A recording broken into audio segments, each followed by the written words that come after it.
Hey, third graders. Your lesson today is about the conflicts between the French, the Native Americans, and the British. Your learning target is to identify the reasons for the conflicts and what happened as a result. You'll show that you've learned this with the quiz at the end of the video. The tribes of the Three Fires, or the Anishinaabe, allowed the French to settle on their land. The two groups of people had a tense relationship. This was because the French claimed Native American lands as their own. The two different groups of people learned to live together. The main focus was the fur trade and family, since many French men married Anishinaabe women. There were far more indigenous people than French, therefore they didn't view the French as much of a threat. However, the French weren't the only people from Europe interested in trade and claiming new lands. The French and British had a history of being enemies. They had often fought each other. Both groups wanted to control the fur trade. Both groups wanted to take over more of North America as well as land in Europe, Africa, and Asia. In order to do this in North America, each group wanted indigenous people on their side. The Anishinaabe sided with the French, and this was mainly because they were trading partners. Both the French and the British began building forts.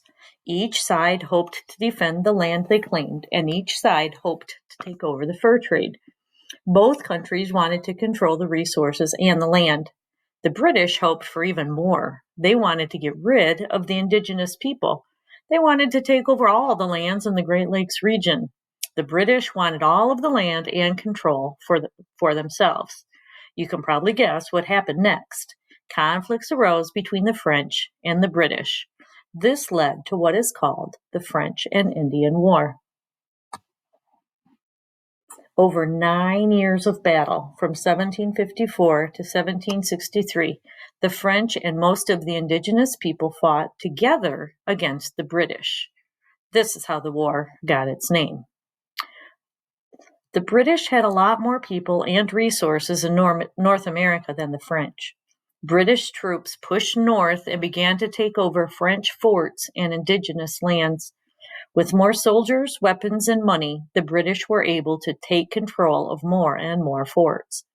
The French lost control of the St. Lawrence River, and this prevented them from sending supplies to their troops. All of these factors led to the British winning the war. After the French and Indian War, problems increased between the indigenous people and the British. The indigenous people found the British much harder to get along with than the French. And then, in May of 1763, a group of 50 warriors attacked Fort Detroit. This Indian uprising was led by Chief Pontiac of the Ottawa tribe. This was only the beginning of what was known as Pontiac's Rebellion.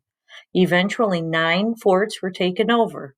But the siege ended quietly in the fall when many Native Americans returned to their families. It was time to prepare for winter. So to sum it up, Michigan was started, so to speak, when explorers from France set up the trading posts. This was fine until the British wanted a piece of the action. The native tribes sided with the French, but the British were able to take over the land. Chief Pontiac and others attempted to turn things around, but were also defeated. The British were now in a position to take more land. The Pilgrims and other settlers in the 13 colonies were unhappy with this British leadership, thus bringing us to the Revolutionary War and the fight for independence. Now you can show me what you learned by taking the quiz. Thank you.